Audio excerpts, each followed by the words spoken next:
Mucho gusto. Gracias por la oportunidad para poder compartir un poquito de la historia que tenemos en Procter. Mi nombre es Aldo Vergara, soy el director de Relaciones con Gobierno y Sustentabilidad para la compañía. Tengo bastantes años trabajando en la compañía y más o menos 9 años trabajando en la parte de sustentabilidad.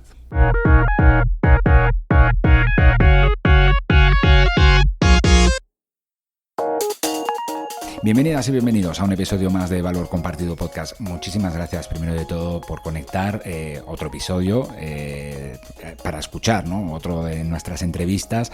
La verdad es que agradecemos esa fidelidad y bueno, pues me imagino que si no lo estás, pues estaría mucho mejor que te suscribieras, ¿no? ¿Por qué? Porque esto pues nos ayuda a que otras personas pues puedan conocer estas historias de cómo las empresas pueden colaborar pues para lograr un mundo más sostenible y más justo. Entonces, bueno, pues sea que nos escuches en Spotify, en YouTube Music, en Apple Podcast, en Amazon Music, bueno, pues suscríbete y nada, también puedes hacernos llegar a través de tus comentarios qué es lo que te ha parecido esta entrevista, si te ha gustado, si no te ha gustado tanto, qué nos recomendarías y por supuesto también si tienes alguna historia de empresas que contribuyan al desarrollo sostenible, pues háznoslo llegar. Y nada, sin más preámbulos, quiero presentarles, aunque ya lo escucharon al principio, a nuestro siguiente entrevistado. Es Aldo Vergara, director de Relaciones con Gobierno y Sustentabilidad en Procter & Gamble, P&G, y nos da mucho gusto porque Aldo viene a hablarnos pues de esa relación que hay con el agua, ¿no? Que uno puede decir, oye, pues ¿cuál es la relación, el vínculo de las empresas con el agua?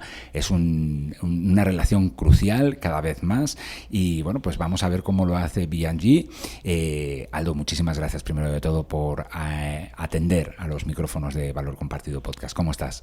Muy bien, muchas gracias y un honor que nos hayas invitado, que nos consideraras para poder compartir un poquito la pequeña semilla que estamos poniendo para tratar de mejorar esta humanidad. Uh-huh. Y primero de todo, aunque la marca yo creo que es bastante reconocida, Procter & Gamble, P&G, cuéntales a nuestros oyentes qué es Procter & Gamble. Claro que sí, un placer. Mira, te cuento, esta compañía empezó hace más de 170 años, es una compañía longeva que empezó en Cincinnati, Ohio. Uh-huh. Empezó haciendo velas primero y después jabones. Comenzaron los fundadores, Procter & Gamble.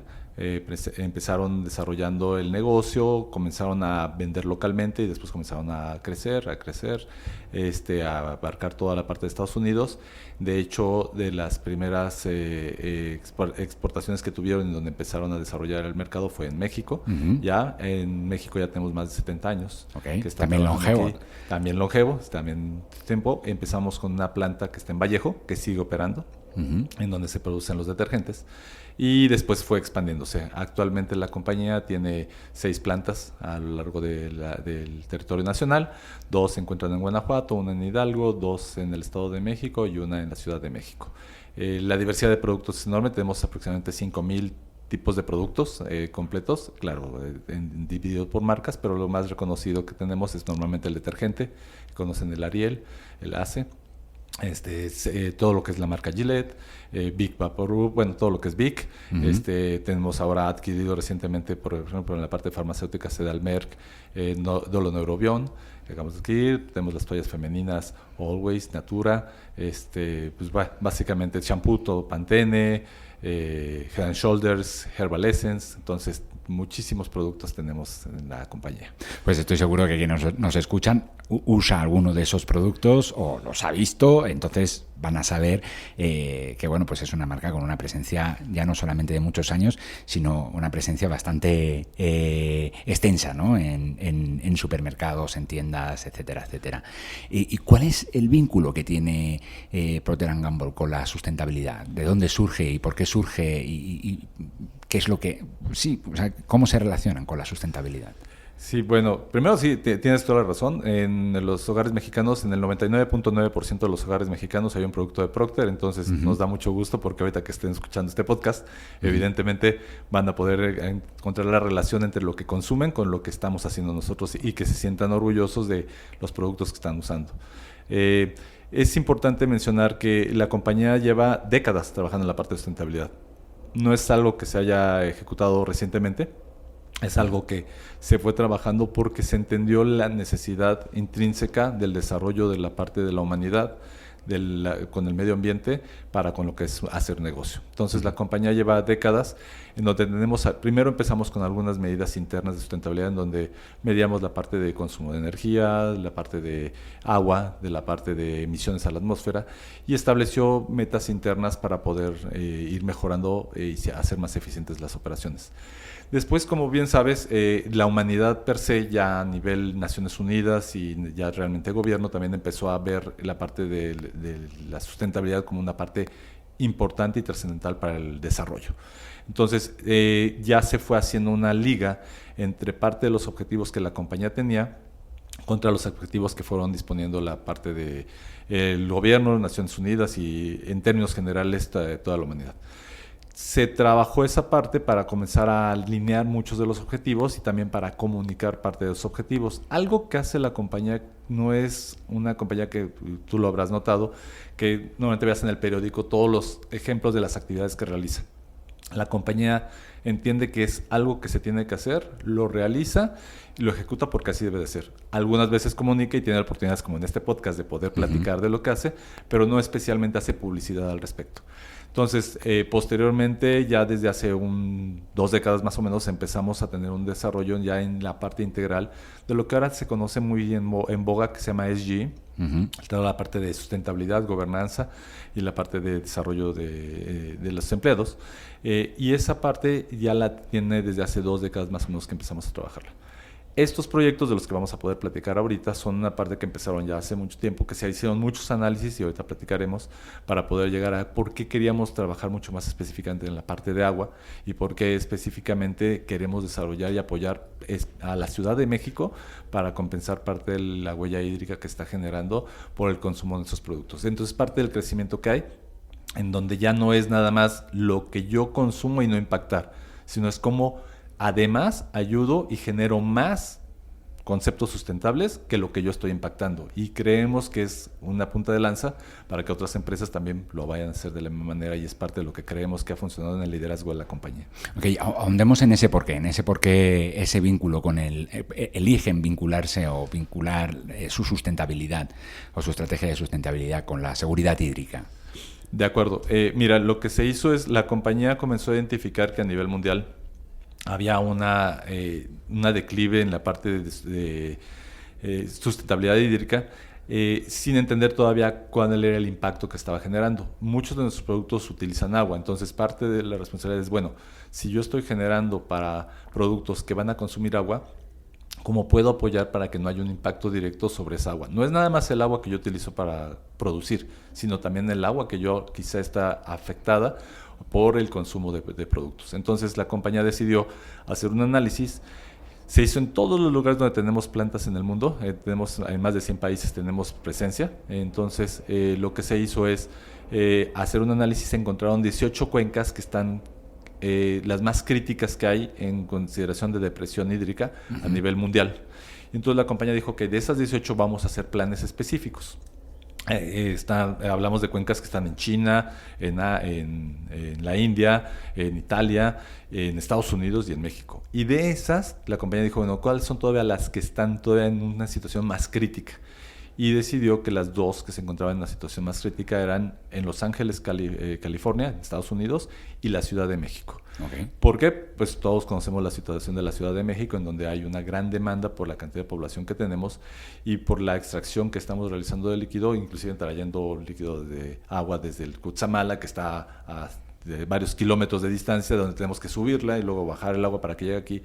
Y entonces el concepto fue, ¿cómo puedo hacer para ayudar a que haya mayor disponibilidad hídrica, que haga que la comunidades donde trabajo se vea beneficiado, donde está presente la compañía se vea beneficiada, y que aprovechemos para también que haya disponibilidad para el futuro de la humanidad, donde si no existe un futuro sano para la humanidad, tampoco hay un futuro para el crecimiento de la empresa? Entonces el entendimiento de que es una relación simbiótica entre nosotros y las comunidades, estamos buscando cómo apoyar a que haya un desarrollo. Es la razón por la cual se hizo todo ese análisis para llegar a donde estamos platicando ahorita, específicamente para la zona metropolitana de la Ciudad de México. Genial, muchísimas gracias por ayudarnos un poco pues, a encontrar la raíz, ¿no? de donde vienen pues esas acciones, ¿no? que realiza la compañía a favor de la de la seguridad hídrica. Me gustaría preguntarte, porque has comentado que tienen varias plantas a lo largo del país, pero sí es verdad que una de ellas está en esta cuenca, ¿no?, en situación crítica, que es la de la Ciudad de México. ¿Todos sus proyectos se enfocan en esta cuenca o también en otros lugares, digamos, del país? Mira, sí todo está enfocado en la cuenca Moctezuma, que es donde se encuentra no nada más, digamos, la Ciudad de México. Tú sabes que los límites territoriales que tenemos los humanos no coinciden con la parte de la naturaleza. No, claro. Entonces la cuenca amplia es mucho más amplia. Entonces nosotros hacemos proyectos que van a impactar la cuenca de la Ciudad de México porque es la que consideramos donde se ve el impacto hídrico. Pero para poder impactar solo la parte del consumo de la zona metropolitana tienes que considerar todos los afluentes que llegan aquí. Entonces, como quizá ya sabes, para el suministro del agua en la Ciudad de México se extrae agua del subsuelo, de la cuenca Moctezuma, pero se trae agua también del sistema Cutzamala y del sistema Lerma. Entonces traen de fuera. Entonces el concepto de la compañía es: yo tengo que ayudar en una parte proporcional, porque se extrae más agua de la que se trae del sistema Cutzamala y del sistema de Lerma. Entonces hay que hacer proyectos para que impacten en todas ellas.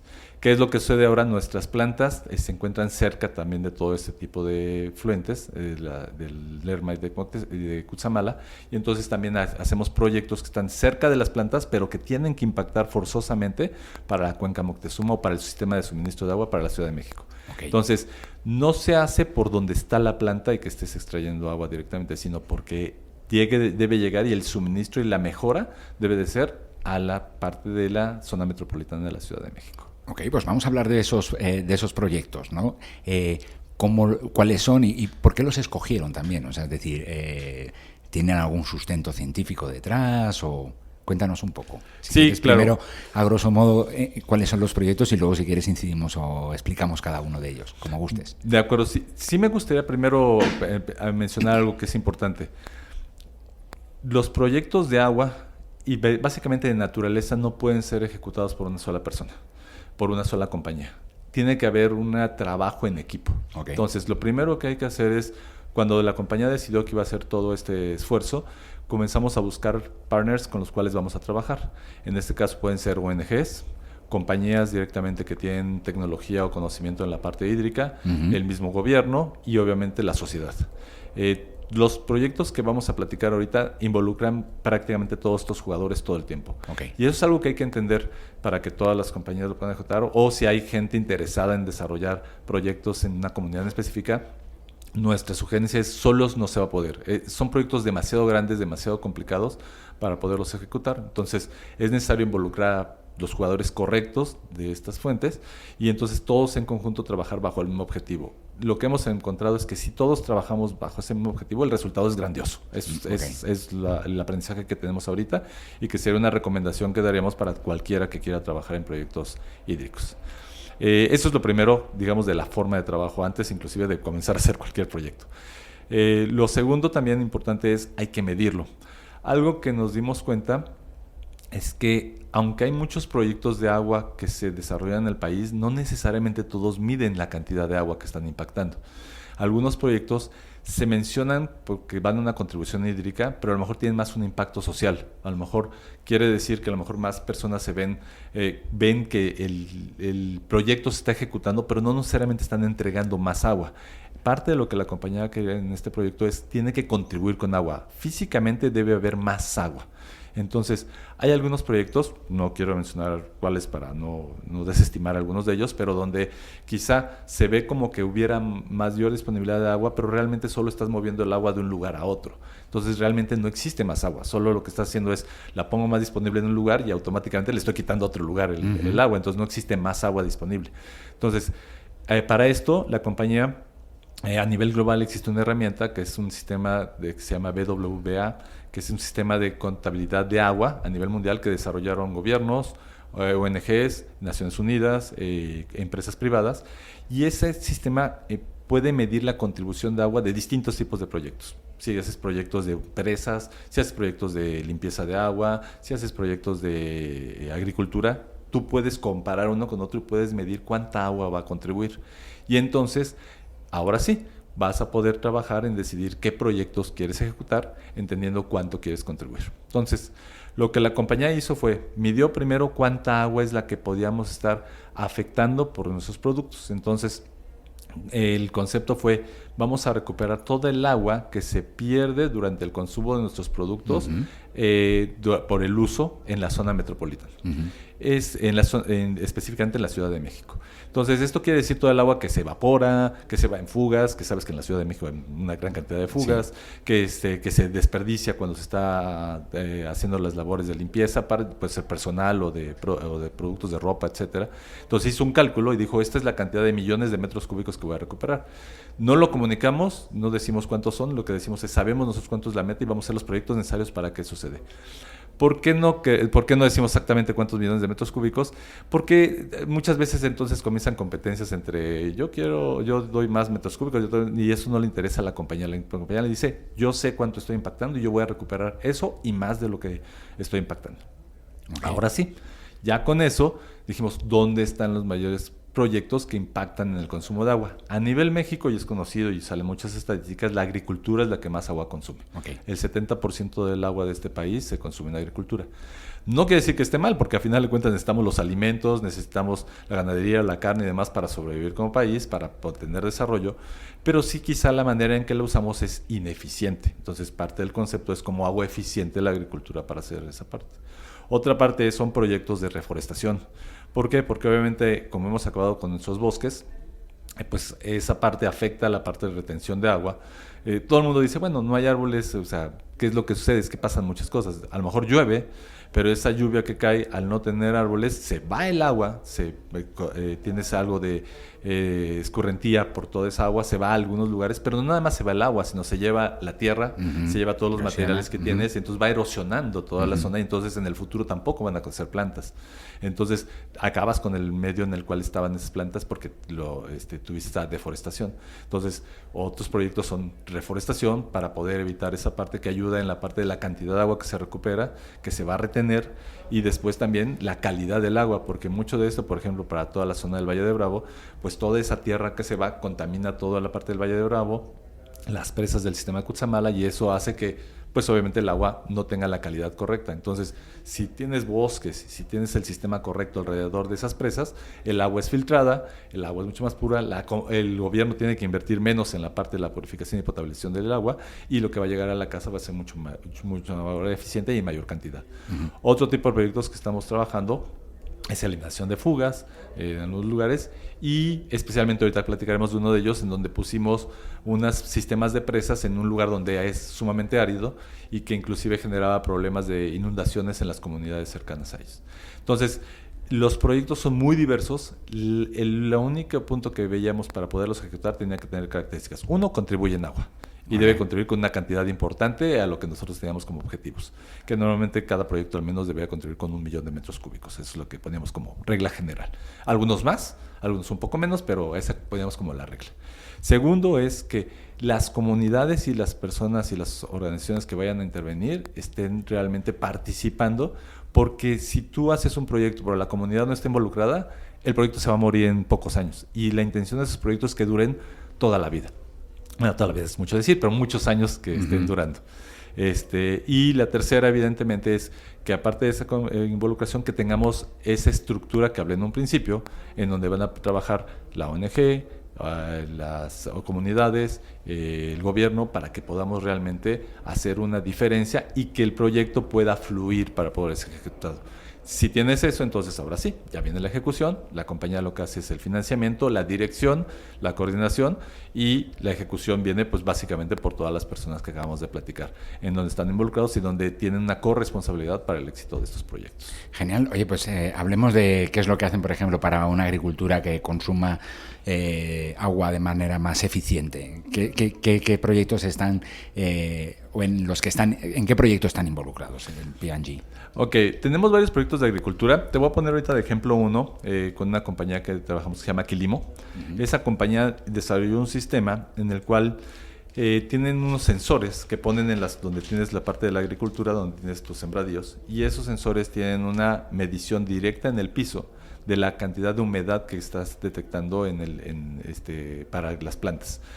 esta cantidad está asociada con el tipo de cultivo que tengas. Es distinto si es de lechugas, si es de fresas, si es de maíz, cada una es distinta. Entonces pone este sensor que está teniendo esas mediciones y tiene también de receptores del medio ambiente y tiene información de satélites para ver cómo va a estar la proyección de lluvias, etc. Entonces, lo que hace es que en términos generales esto funciona más cuando ya tienes un sistema de irrigación por goteo. Quiere decir, en la mayoría del país se utiliza se le llama riego por goteo. No, riego, se me fue el nombre, pero bueno, inundación. Ajá, sí. Tiene un nombre técnico. Por la inundación, entonces inundan los campos. Así tú cuando vas caminando y vas pasando por la carretera y ves, están inundados y lo que hacen es que dejan pasar mucha agua. Uh-huh. Esa agua va a permear por la tierra, pero obviamente se pierde mucho por evaporación, mucha se sigue de largo y es inefectiva el sistema. Entonces es más eficiente este sistema cuando ya tiene sistema por goteo. Quiere decir, tengo una bomba que va a meter por unas mangueritas y va a dejar caer poquita cantidad a lo largo de todo el campo. Y entonces estos sensores lo que le mandan es le dan información a los agricultores para que ellos tomen decisiones de cuánto voy a regar, cuánta agua le voy a poner para que crezca correctamente. Entonces, normalmente cuando en los temas tradicionales inundan, es ineficiente y es por experiencia lo que están tomando. Entonces, aquí ya haces una mezcla entre la experiencia y la tecnología para entonces poner la cantidad correcta de agua. Lo más importante para ellos en las pruebas que hemos hecho es, uno, que el rendimiento, quiere decir la cantidad de kilogramos que obtienen por cada hectárea, se mantenga o sea mejor, y segundo, que obviamente la calidad sea igual o mejor. Okay. Entonces, al principio cuesta mucho trabajo convencer a todos los agricultores porque ponen en riesgo y dicen, oye, yo llevo 50 años, mi abuelito me enseñó que era así, mi papá le enseñaron que era así, porque voy a cambiar.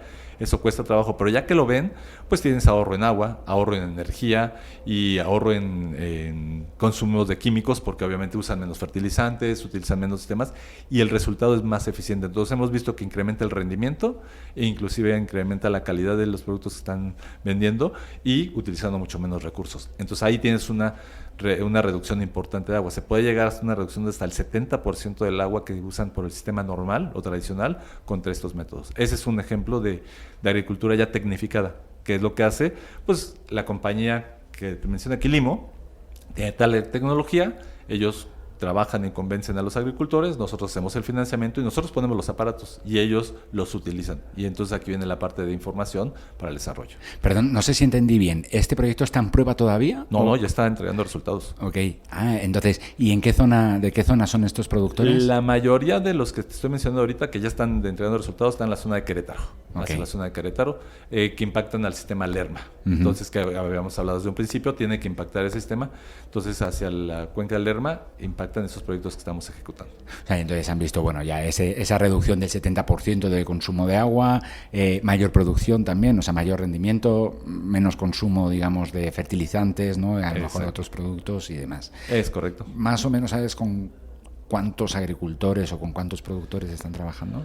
No sé el número exacto. Normalmente lo metimos más por hectáreas. Okay. Entonces, en el número de hectáreas que estamos hablando ahorita, estamos por, creo que son casi 1,000 hectáreas las que estamos trabajando ya directamente con Quilimo, divididos en muchos agricultores que tienen esta parte. Sí, que ahora cada uno tendrá un... Sí, ahí tienes diferente. Agricultores pequeños, agricultores más grandes, dependiendo del tipo de productos que hacen, de cultivo que tienen.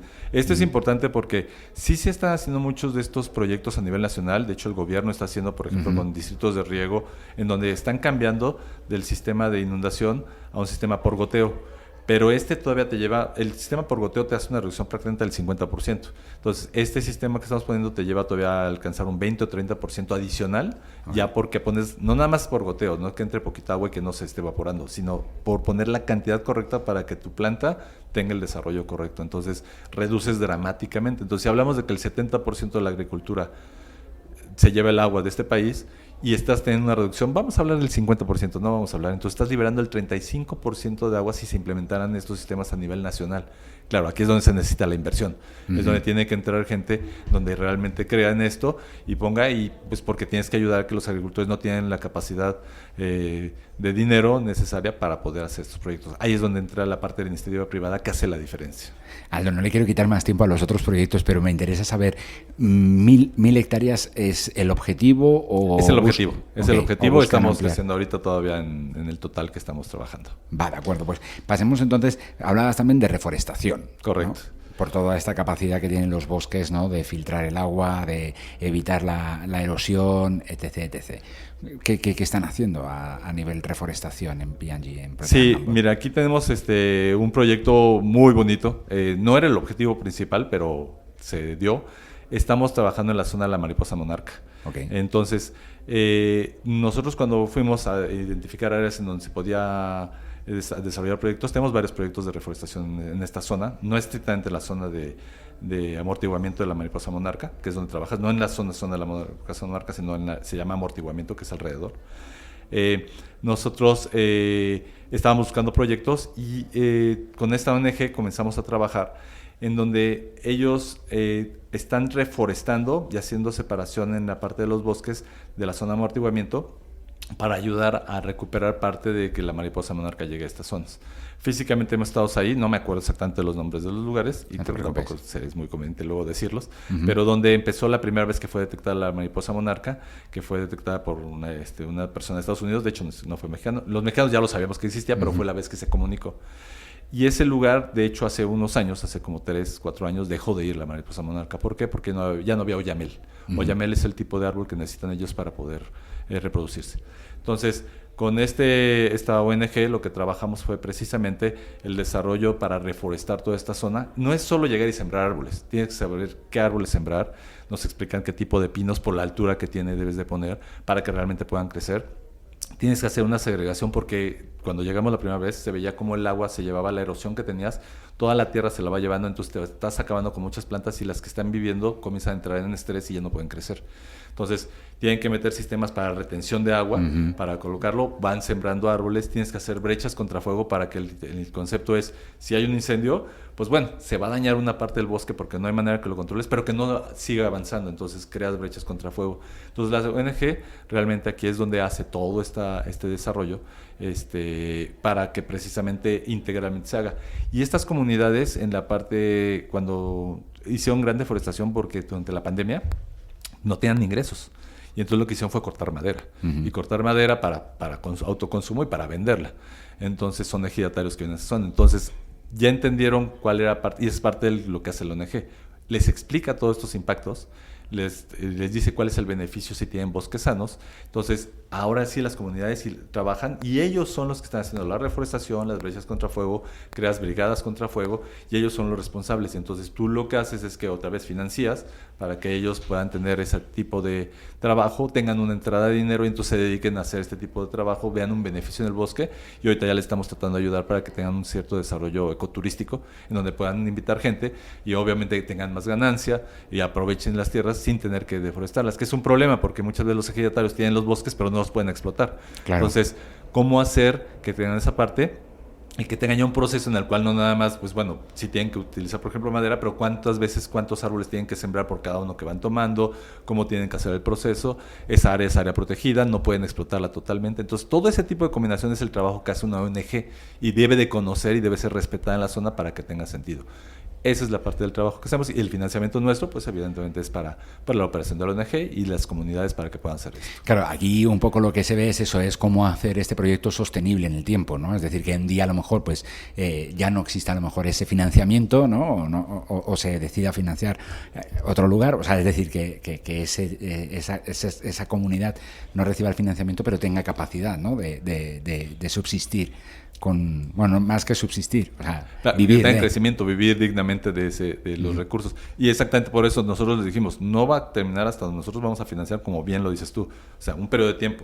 Y después de eso, entonces ahí es donde les comenzamos a enseñar de cómo pueden aprovechar de una manera responsable el bosque y además cómo pueden comenzar a tener otro tipo de entradas como este ecoturismo.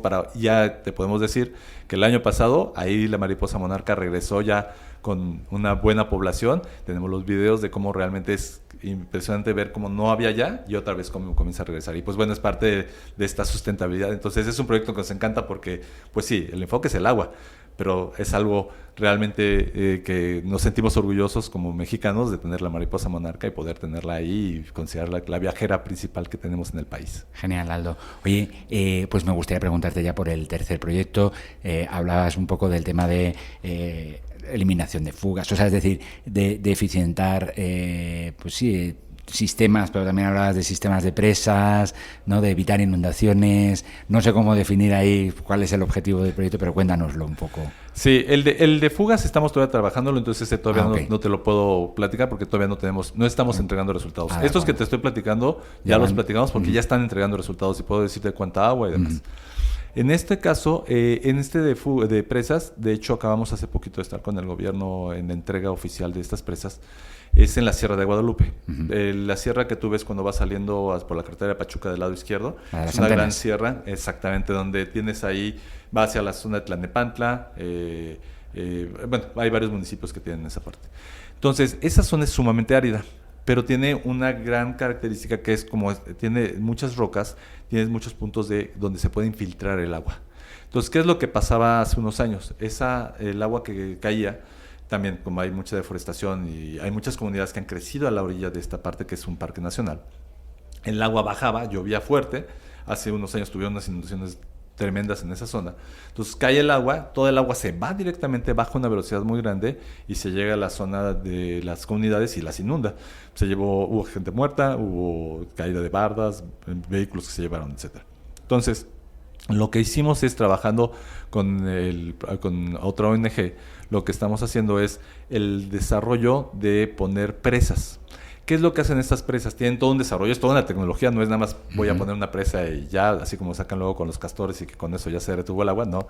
Hay una tecnología de la altura que tienes que poner, qué tipo de presa, qué distancia tienes que poner una de otra, y lo que hace es que comienza a llover, comienza a bajar por la barranca que tienes dentro de la Sierra de Guadalupe, comienza a bajar el agua, y el agua se va deteniendo en cada una de las presas, lo que hace es que bajas la velocidad. Cuando se llena, obviamente pasa el agua por arriba y pasa a la siguiente presa y a la siguiente presa y se va controlando la velocidad. Y eso primero le da tiempo para que se detenga la cantidad de agua que va a llegar a la comunidad. Pero lo más importante es, al ser una zona que tiene alta cantidad de grietas, las presas están hechas donde están las grietas. ¿Y qué es lo que haces? Que entonces el agua, en lugar de que se vaya hacia la comunidad, hacia los drenajes, la está reteniendo para tener absorción. Y entonces estás infiltrando el manto acuífero.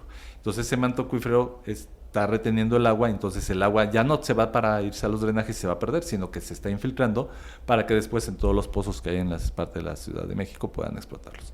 Entonces estás haciendo esta parte de las grietas, acumulan el agua y entonces vas reteniendo más agua y evitando que el agua llegue hasta abajo. Entonces le das un segundo uso, ayudas, acabamos de tener la inauguración hace poco de las presas, entregamos 18, el objetivo son 80, ya se entregaron 18, no puedes construir en la época de lluvia, se construye en la época de sequía y se entregan en la época de lluvia, y en esas tú puedes ver ahorita como ya la parte de la naturaleza está recuperándose, entonces ya en todas las zonas que estaba seco, ya comienza a haber muchísimo más plantas, ya comienza a ver como hay aves, comienza a ver algunos mamíferos pequeños, como comienza a renacer directamente la naturaleza, aunque le ayudes un poquito de lo que le afectamos, porque obviamente allá había cierta naturaleza, nosotros acabamos con ella, con que le empieces a ayudar a la naturaleza que se recupere, comienza a tener este crecimiento y este desarrollo, y obviamente entre más plantas hay, más animales, más desarrollo, hay mucha simbiosis en todo este desarrollo que va a hacer que se retenga más y más y más agua.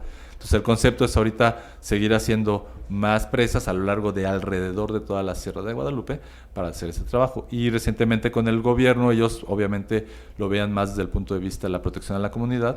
Estuvimos ahí con el presidente municipal, con representantes del Estado de México, donde pues obviamente hicieron entrega oficial de estas presas a ellos, a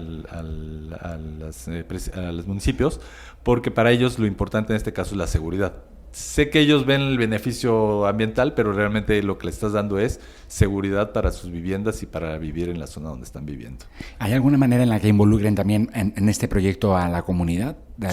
Sí, de hecho, todo el desarrollo y el crecimiento de las presas lo hizo la gente de la comunidad, la construcción. Entonces, el diseño lo hacen la ONG, ellos hacen el diseño de las presas, ellos técnicamente ven cuál es la ubicación. La construcción de las presas, de hecho, la hace la comunidad, gente de la comunidad, se les paga a ellos para que lo estén haciendo. E inclusive el gobierno municipal, en este caso sí, reconocemos muchísimo, nos ayuda muchísimo la transportación, porque para poder usar las piedras que vas a utilizar ahí, tienen que venir de un lugar donde sea aprobado para poder utilizar las piedras para construir ahí, que sean las correctas. Entonces, la transportación de las piedras y ya la construcción ahí nos ayudaron también con algo de maquinaria. Y más la ONG puso otra maquinaria, entonces porque tienes que meter ahí máquinas grandes para hacer pues todo el basamento para poder tener las presas, porque es una cantidad de agua impresionante, entonces tienes que tener tamaños considerables para realmente retener el agua, y toda esa construcción es ingeniería sí, claro, completamente, que tienes que estar desarrollando para poder soportar esto. Y la proyección de las presas se espera que duren entre 30 o 40 años si tienen un buen proceso para estar ser cuidadas, y entonces vivirán 30, 40 años esas presas. Entonces este proyecto no es solo para esta generación, sino al menos para la siguiente generación. Ya va a depender muchísimo de cómo pues, los gobiernos, las demás comunidades sigan renovando o poniendo más presas. Como te digo, todavía nos faltan por poner ahí 62 presas. Claro. Cada uno de estos proyectos, el objetivo es que recauden 1 millón de metros cúbicos ¿cada uno? ¿O sí, entre cada uno, al menos. De hecho, el proyecto de la Sierra de Guadalupe es uno de los proyectos más grandes que tenemos, es de varios millones de metros cúbicos. Okay. No es solo uno, son varios millones por la cantidad de agua y que tú puedes retener, y digamos la facilidad para poder estar infiltrándola para eso. Y obviamente, pues, esa agua que está infiltrándose es del mismo sistema donde los pozos extraen agua para pues, los 20 millones de habitantes que estamos en esta zona metropolitana. Claro. No, lo que digo es, o sea, lo que quería preguntarte es, con estos proyectos, o sea, están algunos en proceso, como este que me has comentado de la Sierra de Guadalupe, que quedan todavía 62 presas por construir, ¿no? O sea, ¿qué tan cerca del objetivo están que se pusieron, ¿no? Digamos.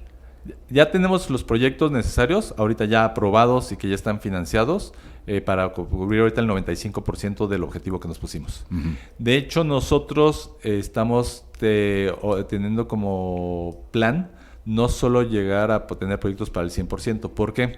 Porque la naturaleza no la puedes controlar. No, claro. Entonces, ahorita hemos tenido 2 años muy buenos de lluvias, sí, pero de hecho las expectativas son que los próximos años van a ser bajos en lluvias. Uh-huh. Entonces, lo que estamos proyectando ahorita es tener al menos un 15-20% más de proyección en proyectos, para que si llegara a haber una época más de sequía, menos disponibilidad hídrica, entonces de todos modos lleguemos al objetivo que queremos. Entonces, contra el objetivo que tenemos hoy de 95%, estamos todavía trabajando en proyectos que nos van a llevar para estar entre un 15 o 20% arriba, y de esa manera estamos seguros que para el año 2030, que es el objetivo de la compañía, alcancemos ese objetivo que nos pusimos. Entonces, todos los proyectos saben que para el año 2030 nosotros dejamos de financiar, pero lo importante que estamos buscando es lo que te acabo de decir, donde ellos aprendan a utilizarlo, saquen provecho, y después esos mismos proyectos pues los sigan utilizando. Por ejemplo, lo de Quilimo, en la parte de los equipos, pues nosotros vamos a financiar aquí al 2030, pero después de eso, pues es importante que lo que van ahorrando estos agricultores y demás puedan utilizar y comprar de este tipo de instrumentos, de esta tecnología, para irlos instalando en todas sus parcelas y poderlos ir implementando. Por ejemplo, este es un buen proyecto porque inclusive el equipo no es fijo. Ahorita están sembrando en este lugar y luego quieren moverlo a otra parcela en otra área, pueden tomar el equipo y lo llevan para la otra parcela, lo ponen ahí y ahí funciona. Entonces también son ventajas que tienen, pero ellos tienen que tener esa visión. El financiamiento va a tener un fin, va a llegar un momento que es el año 2030, y de ahí para adelante ellos tenemos que ayudarlos a que aprendan a cómo aprovechar al máximo y ser autosustentables. Ahora sí, ya no son sostenibles, sino autosustentables los proyectos, para que ellos pues los mantengan por años y años más. Y obviamente la intención es que compartimos mucho de esto con otras compañías, con el gobierno.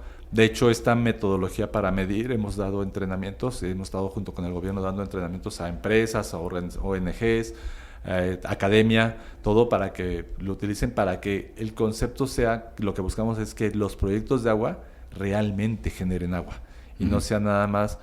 No está mal, o sea, pueden ser proyectos sociales, pero entonces que se llamen proyectos sociales. Si se llaman proyectos de agua, pues que contribuyan con agua, que hagan que haya más disponibilidad, más volumen o mejor calidad del agua para que pueda ser consumida por el ser humano. Qué bueno, porque te adelantaste a esta última pregunta que te quería hacer, que es eso, cómo involucrar a la cadena de valor o cómo involucrar, digamos, pues eso, a otras empresas, ¿no? Estas formaciones, estos cursos, ¿los hacen de la mano con gobierno? ¿Están disponibles todavía? ¿Cómo puede conocer a alguien que nos esté escuchando sobre esta metodología? Bueno, estrictamente, por ser una metodología que lo hacemos de implementación para enseñarle a cómo usarla para el gobierno o a otras empresas y demás, damos cursos. Entonces hemos dado aproximadamente 2 cursos por año para hacer esto. Lo hemos organizado junto con el gobierno, con la Conagua. Entonces la Conagua, de hecho, las primeras veces invitó a todas sus organismos de Cuenca, de hecho remotamente estuvieron conectados, invitamos a empresas, academia, lo hemos hecho varias veces en la UNAM, con la UNAM trabajamos muy de cerca para esto, y entonces hemos dado este curso. No se da mucho al público en general porque no es una herramienta que la mayoría del público vaya a utilizar. Sin embargo, la herramienta está disponible en internet, entonces cualquiera que esté interesado, la herramienta se llama BWA, que significa, y de hecho ya la versión la versión 2 que ahorita ya está en español. La anterior solo estaba en inglés. Entonces es VWBA, ese es el acrónimo, y con ella pueden verla si a alguien le interesa, sobre todo la parte de la academia, gente que quiera desarrollar, etcétera, puede hacerlo. Y si no, pues bueno, estar atentos porque se hace la convocatoria por Conagua para dar este curso, y lo hace la UNAM y hacemos público. Digo, sí, normalmente está enfocada a academia, empresas, ONGs y gobierno. Entonces, público en general, pues podría a lo mejor conectarse, podría saber, a lo mejor no es tan práctico para ellos, pero es bueno saber de esa parte. Ahora te pregunto por esa parte, pero no te preocupes que en la descripción del episodio, esto se lo dirijo a nuestra audiencia, vamos a poner, digamos, en la descripción del episodio, pues información, ¿no? Te paso el link, si quieres inclusive te paso el link. Genial. Para que se lo puedan poner ahí, si alguien está interesado en conocerlo y demás, y adolescentes, jóvenes que quieran comenzar a aprender de esto, porque esto es el futuro, pues yo creo que es muy importante. Y pues hay proyectos pequeñitos que pueden hacer en su casa, nada más hay que entender cómo usarlos y demás, y eso funciona muy bien. Esa era la última pregunta que quería hacer, porque claro, lo hemos hablado antes, has dicho el 99.9% de los hogares mexicanos tienen un producto de Procter & Gamble en su casa. ¿Cómo llegan o de qué manera ayudan a que los hogares también pues hagan un uso responsable del agua? Bueno, yo creo que aquí sí hay una parte muy importante que es la parte de la educación, que creo que es algo que tenemos que empezar en la familia, obviamente en las escuelas, etcétera. Pero lo primero es realmente ser conscientes del uso del agua y pues tener hábitos correctos. Ejemplos importantes que hemos detectado primero con nuestros productos. Las personas cuando van a hacer un lavado de ropa, por ejemplo, no toman la cantidad, no creen en la cantidad que dice el paquete que dice usted, si va a poner una lavadora de este peso, ponga esta cantidad y esa es la cantidad suficiente. Entonces, ¿qué es lo que hacen normalmente las personas? Pues ponen mucho más detergente. ¿Qué es lo que sucede cuando pones más detergente? Primero vas a contaminar más. ¿Por qué? Porque el detergente está calculado para quitar la mugre y nada más. Si tú le pones más detergente, lo que sucede es que pues quitas la mugre, pero el exceso se va a ir como contaminante y va a contaminar el agua.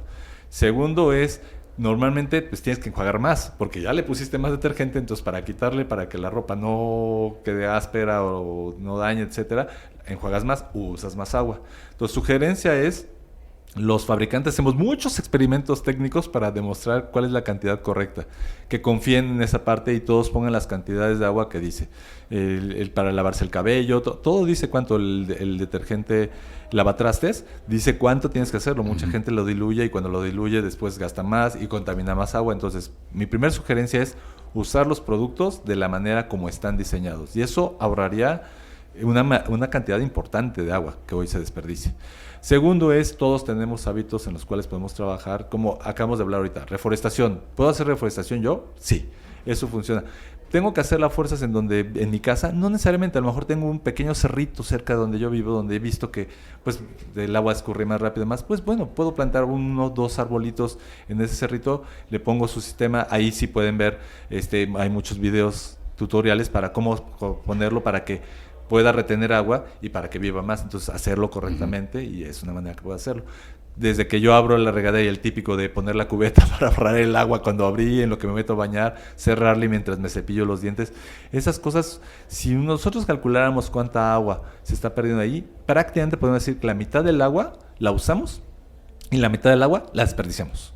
Entonces, si hiciéramos eso, ahora pensando en el impacto que tenemos, todos y cada una de las personas, de esas 99.9% de personas que hablábamos, podrían estar ahorrando la mitad del agua que consumen. Y eso, obviamente, ayuda a que personas que no tienen suministro de agua, pues comiencen a tener esa disponibilidad. Porque si yo ahorro el agua, a lo mejor en donde yo soy el agraciado que tengo agua todos los días, pero yo permito que esa agua fluya, porque yo ya no la consumo, pues va a llegar a más personas en todos los lugares donde muchas veces no les llega el agua porque no alcanza a distribuirse, porque otros lo consumieron antes. Y eso es lo que hace que esto funcione correctamente. Entonces, creo que una parte es la iniciativa privada, evidentemente la parte del gobierno, pero una parte muy importante es la población para realmente hacer una diferencia en este consumo de agua. No hay que hacer proyectos grandes para lograr esto. El impacto es... cada uno de nosotros podemos hacer la diferencia. Sí, y que ahora mismo, pues como comentabas, ¿no? Podemos estar en 2 años buenos, ¿no? Digamos, por las lluvias, ¿no? Por la cantidad de agua almacenada, etcétera, etcétera. Pero bueno, la naturaleza, digo, no es que sea caprichosa, ¿no? Pero no lo podemos prever y podemos encontrarnos con el periodo de sequía que teníamos hace 2 o 3 años, ¿no? Entonces, es muy importante siempre, ¿no? Tener esa conciencia, a pesar de que puede ser que veamos que haya abundancia, ¿no? Pues está lloviendo muchísimo, etcétera, etcétera, etcétera. Sí, y el cambio climático viene, o sea, el cambio climático es una realidad. Entonces, todos tenemos que participar para tratar de que ese cambio climático pues sea menos agresivo. Lo que pasa es que a veces sí es un poco, a lo mejor, egoísta el punto de vista del ser humano, porque nosotros decimos, está lloviendo mucho en la Ciudad de México. Sí, en la Ciudad de México quizá, pero si volteamos a ver ahorita al norte del país, donde está la mayor cantidad de sembradíos, donde está el principal suministro de granos de este país, no está lloviendo. De hecho, tienen problemas de sequía. Entonces, nosotros creemos que porque ya está lloviendo mucho en la Ciudad de México o en la zona metropolitana donde nosotros estamos, decimos, uy, no, todo el país está lloviendo.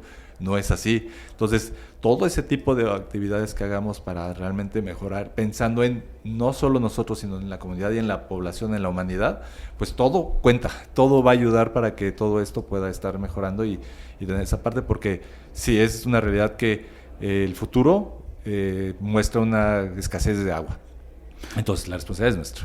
Perfecto, Aldo. Pues yo creo que nos has contado perfectamente qué es lo que está haciendo Procter a favor, ¿no? de la seguridad hídrica.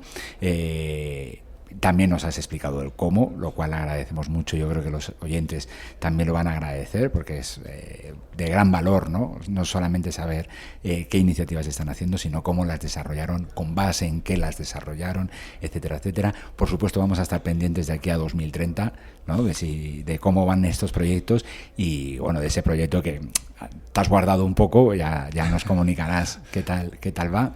Y no sé si quieras añadir alguna cosa más, pero ahora sería el momento. No, primero, pues muchas gracias por la oportunidad para platicar de esto. Creo que es importante porque entre más la humanidad sea consciente de lo que estamos afrontando, y ahorita nos enfocamos en agua, si luego me permites podemos hablar de gases de efecto invernadero, de naturaleza, muchísimos otros proyectos que hace la compañía, porque tenemos que ser conscientes del impacto que tiene la humanidad en esta tierra. Entonces creo que lo más importante es, siendo conscientes y realmente responsables de nuestras acciones diarias para todo el impacto que tenemos en la naturaleza, es la única manera en que la humanidad va a garantizar que otras generaciones puedan vivir y gozar lo que muchos vivimos y gozamos en el pasado. Esto es un impacto, una huella que va a existir, querramos o no querramos.